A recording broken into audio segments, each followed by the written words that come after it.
परसों रात को मैं हॉस्पिटल गया हुआ था, तो मेरे पास कॉल आया। मेरे साथ ही रहता है एक लड़का, जिसको भी ऐसे इस घटना का कुछ भी नहीं पता था। वो अपनी शॉप से आ रखा था पेट्रोल पंप की तरफ, तो उसका कॉल आया था कि 2 सवारी छोड़नी है सुजानगढ़। तो मैं बोला ठीक है, छोड़ दूंगा। फिर मैं घर पे आके वाइफ को ड्रॉप करके हम हॉस्पिटल गए हुए थे। ड्रॉप करके फिर वापस गया था, तो वहां से वो पीछे वाली सीट पे बैठ गए थे दोनों।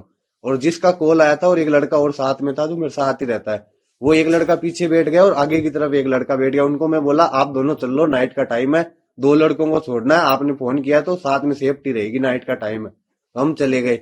फिर उन्होंने 1500 रुपए पेट्रोल पंप पे दे दिए हमें, लाडनू पुलिया के पास में जो पेट्रोल पंप है डीडवाड़ा में, वहां पे दिए। तो मैंने तेल डलवा के वहां से फिर सुजानगढ़ की ओर रवाना हो गए।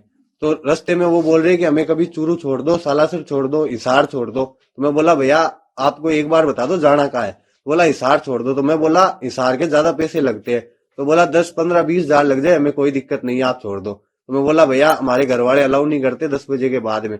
तो उनको फिर वो बोले ठीक है सुजानगढ़ की तरफ चलो, वहां से कोई साधन देखते हैं। मैं बोला भैया आप ट्रेन में चले जाओ। तो बोला हम ट्रेन में नहीं जाएंगे, हम आराम से जाएंगे बस में या टैक्सी में। तो फिर उनको एक बस दिख गई सुजानगढ़ बस स्टैंड पे, दिल्ली नोखा लिखा हुआ था उस पे। तो वहीं उन्होंने गाड़ी रुकवा ली और उसी बस की तरफ वहां कंडक्टर से बात करने लग गई कि हमें हिसार जाना है। तो उनको वो बोला कि हिसार तो नहीं जाएंगे, तो फिर वो धारवाड़ा की ऐसी कुछ बात करने लग गई। तो आपको कहीं कोई आभास नहीं हुआ कि इतने बड़े अपराधी इतना बड़ा अपराध करके आए हुए हैं नहीं सर, रास्ते में? ऐसी ऐसी कोई आवाज भी नहीं होने दिया। उन लोगों ने भी आराम से बात कर रहे थे और वो हरियाणवी लैंग्वेज में बोल रहे थे। मैं पूछ भी रहा था कि आप इधर क्यों आए हो, एकदम नॉर्मली फ्रेंडली बात करते हुए जा रहे थे। फिर थोड़ी देर बात किए, फिर वो चुपचाप बैठ गए। तो फिर हम भी नॉर्मल होके फिर गाड़ी चलाने लग गए। और जैसे ही मतलब लाडनू के पास आने लगे तो बार बार में बोल रहे थे कभी सालासर, कभी सुजानगढ़, कभी हिसार, कभी चूरू, ऐसे बोल रहे थे।